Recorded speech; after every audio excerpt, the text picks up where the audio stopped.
dukwiriye guteta mureke dutete aho twabonye mama.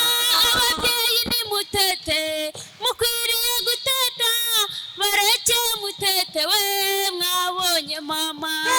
Mureke dutete dukwiriye guteta mureke dutete twabonye mama.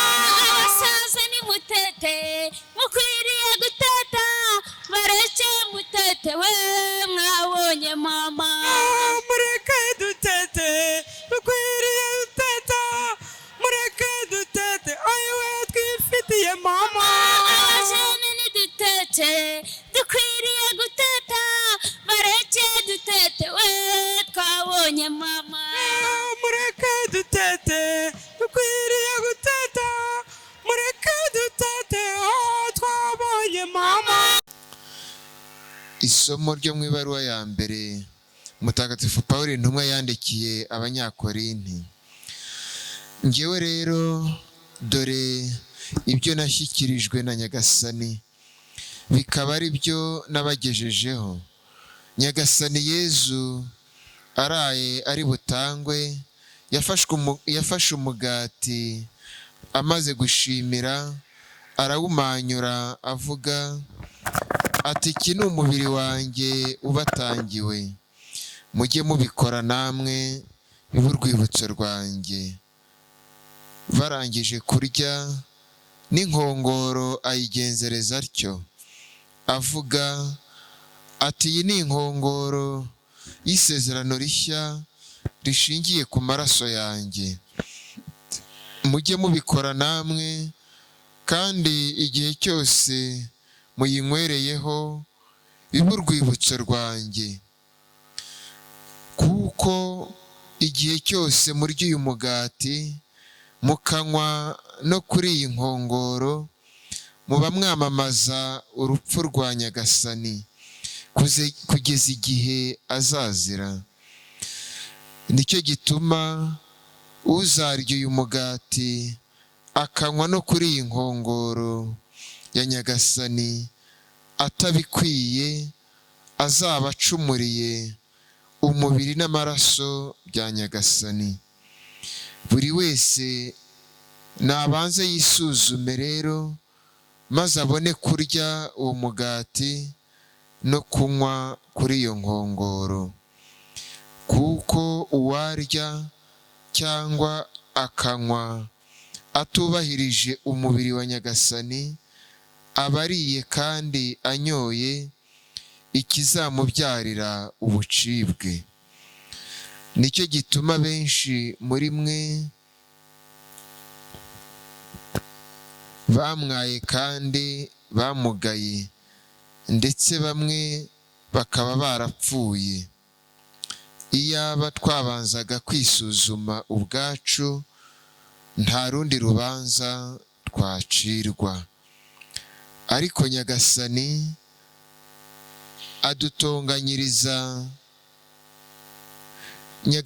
adutoranyiriza kutugorora kugira ngo tutarohama n'isi.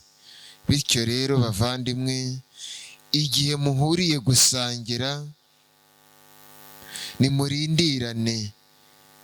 Niba hari ushonje nabanze ahembukire iwe, kugira ngo ikoraniro ryanyu ritababyarira ubucibwe. Ibisigaye nzabitunganya igihe nzaba naje. Iryo ni ijambo ry'Imana. Iri jambo ry'Imana dutangirishije iyi nyigisho twarisanze mu ibaruwa ya mbere Pawulo Mutagatifu yandikiye Abanyakorinti, umutwe ni uwa 11, umurongo wa 23 kugeza kwa 34. Turumva neza uburyo ubuzima bwacu bwa roho tugomba kubuyobora bugatungwa n'isakaramento ry'imbabazi ndetse n'iry'Ukarisitiya. twumvise ko ayo masakaramentu yombi agomba kujyana. Nk'uko umubiri wacu ukenera ibiribwa bya buri munsi kugira ngo ubeho, niko na roho zacu zikenera isakaramentu ry'Ukarisitiya ndetse n'irya penetensiya kugira ngo zibeho. Isakaramentu rya penetensiya rituma umuntu yongera kugira roho isukuye kandi isonzeye Imana. Uko dusonzera amazi yo kunywa, tugasonzera ibiribwa tukabigirira inzara kugira ngo tubeho, niko na roho zacu zigomba gusonzera Imana. Ati roho yanjye ifite inyota y'Imana nyirizina, kugira ngo igire ubugingo, kugira ngo ibeho.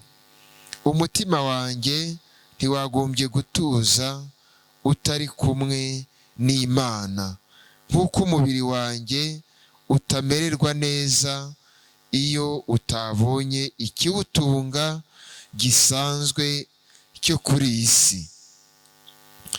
Bavandimwe, hari igihe dusanga akenshi abantu bita ku buzima bw'umubiri bakibagirwa ubuzima bwa roho. Ugasanga umubiri umuntu awitaho umunsi ku wundi, ariko akibagirwa ko na roho ye ikeneye Imana. Umuntu agizwe n'ibice bitatu: hari umubiri, hari ubwenge, hakaba na roho. Umubiri twese turawubona, tuwubonesha amaso. Ubwenge ntabwo bugaragara, ariko iyo umuntu akora tubona ko uwo muntu afite ubwenge bitewe n'ibikorwa bye, uko tubona bifite umurongo. Hakaba rero na roho, aricyo gice cya gatatu kigize umuntu. Roho niyo iyobora ubwenge, niyo ibwiriza ubwenge icyo bwagombye gukora. Ubwenge nabwo nibwo buyobora umubiri. Ubwenge nibwo bubwiriza umubiri icyo umubiri ugomba gukora. Ubwo bumwe bwa roho, ubwenge n'umubiri, iyo bidahari, umuntu abandi batangira kumwishisha kandi bakabona ko hari ikitagenda muri we. Tuvuge umuntu ubwenge bwe butakiyobora uko bikwiye, abantu bavuga ko afite uburwayi bwo mu mutwe, iyo ubwenge bwe butagikora uko bikwiye. Kuko nk'ubu ngubu unaniwe, cyangwa se wumva hari ikindi ukeneye kugira ngo ukomeze kwicara ahangaha ukurikiye neza, ubwenge burakubwira ngo banza usohoke ahangaha ugire ahandi ujya, noneho uze kubona kugaruka nyuma.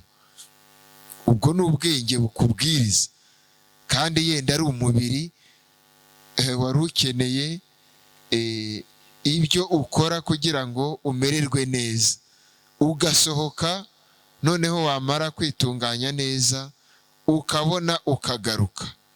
Siko bigenda. Bitabaye ibyo, abandi bakwishisha bakavuga ko mu mutwe byivanze. Noneho ubwenge nabwo buyoborwa na roho. Roho y'umuntu niyo iyobora ubwenge kugira ngo bwa bwenge bukore ibitunganye. Roho niyo ibeshaho. niyo ibeshaho umuntu, kuko niyo yifitemo ubuzima bw'Imana. Iyo roho ni nayo ituma umuntu asenga, ni nayo ituma umuntu ahabwa amasakaramentu y'Imana kugira ngo yigiremo ubuzima nyabwo, ubuzima bwuzuye. Tugiye rero kureba uburyo twita kuri roho zacu. Roho zacu zigomba kubeshwaho mbere na mbere n'isengesho. Umuntu agomba gusenga kugira ngo roho ye igire ubuzima. Gusenga mu gitondo, gusenga nimugoroba, gusengana n'abandi mu materaniro anyuranye yo gusenga, ndetse umuntu agashaka n'umwanya wo gusenga ari wenyine. Isengesho rya bucece naryo ni ngombwa kugira ngo roho y'umuntu igire ubuzima bwiza kandi bwuzuye. Hari abantu batajya babona akanya ko gusenga ari bonyine. Umuntu akumva ko yasenga buri gihe ari uko ari kumwe n'abandi. Ntabwo biba bihagije.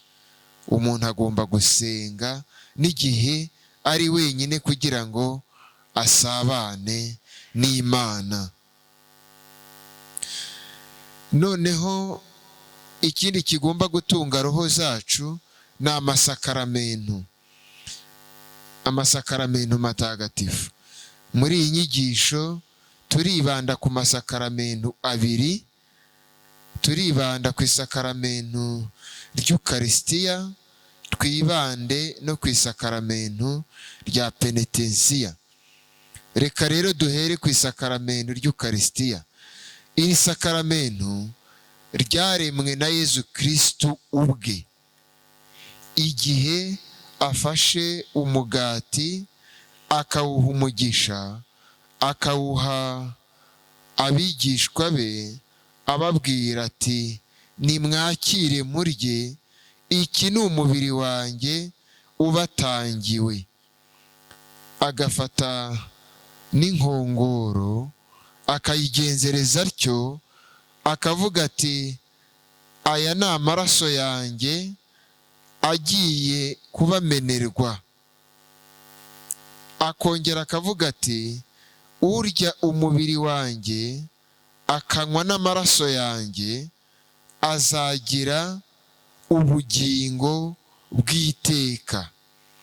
Iyo ni Ukarisitiya ntagatifu nk'uko twabiteze amatwi mu ibaruwa ya mbere Pawulo mutagatifu yandikiye Abanyakorinti, umutwe wa 11 guhera ku murongo wa 23 gukomeza kugera ku murongo wa 34.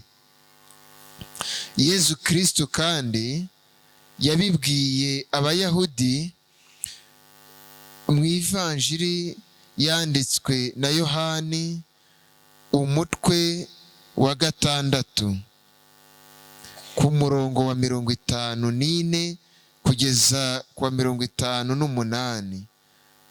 Yezu yaravuze ati naho urya umubiri wanjye akanywa n'amaraso yanjye agira ubugingo bw'iteka, kandi nzamuzura ku munsi w'imperuka.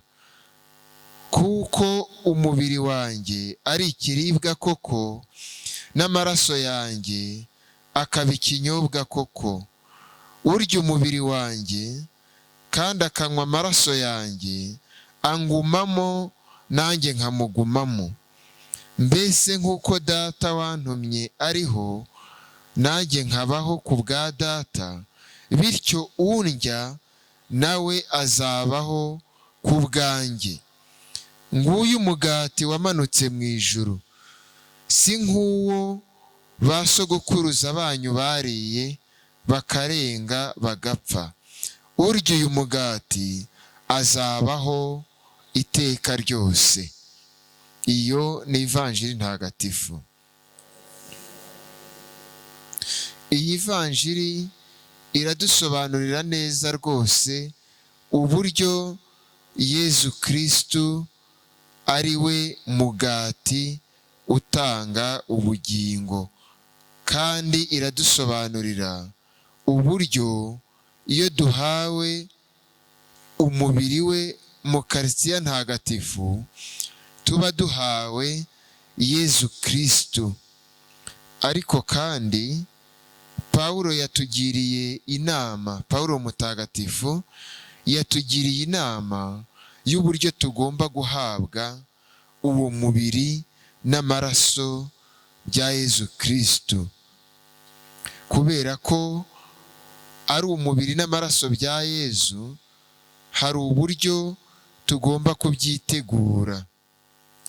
Ku murongo wa 27 w'ibaruwa ya mbere Pawulo yandikiye Abanyakorinti ku mutwe wa 11 haragira hati: nicyo gituma uzarya uyu mugati akanywa no kuri iyi nkongoro ya Nyagasani atabikwiye, azaba acumuriye umubiri n'amaraso bya Nyagasani.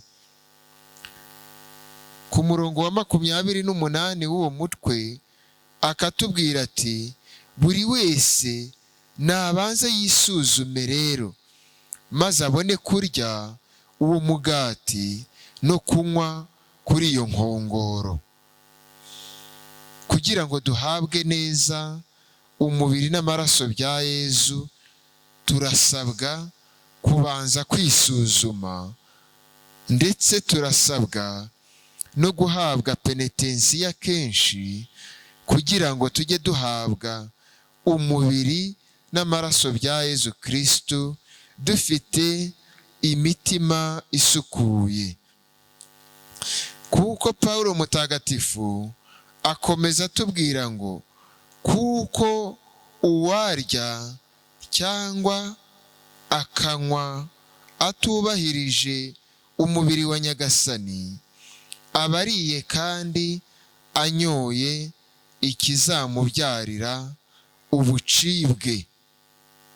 Iyo umuntu ariye umubiri akanywa n'amaraso bya Yezu atabikwiye, iyo Pawulo atubwira umuntu urya kandi akanywa amaraso ya Yezu atabikwiye, aba atubwira abantu bahazwa bafite ibyaha bikomeye.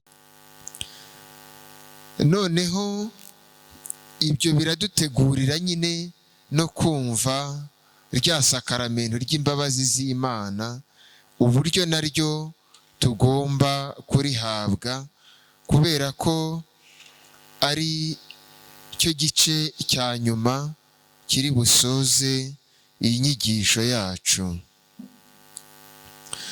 Isakaramento ry'imbabazi z'Imana, Yezu Kristu ubwe niwe wariremye. Tugiye gusoma mu ivanjiri yanditswe na Yohani umutwe wa 20. Yohani umutwe wa 20, duhere ku murongo wa 21 kugeza ku wa 23. Yezu yongera kubabwira ati: nimugire amahoro, nk'uko Data yantumye nanjye ndabatumye. Amaze kuvuga atyo abahuhaho, arababwira ati: nimwakire Roho Mutagatifu. Abo muzakiza ibyaha bazabikizwa, abo mutazabikiza bazabigumana. Iyo ni ivanjiri ntagatifu. Aho ngaho niho dusanga iremwa ry'isakaramento rya penetensiya. Isakaramento rya penetensiya Yezu yarihaye ba 12.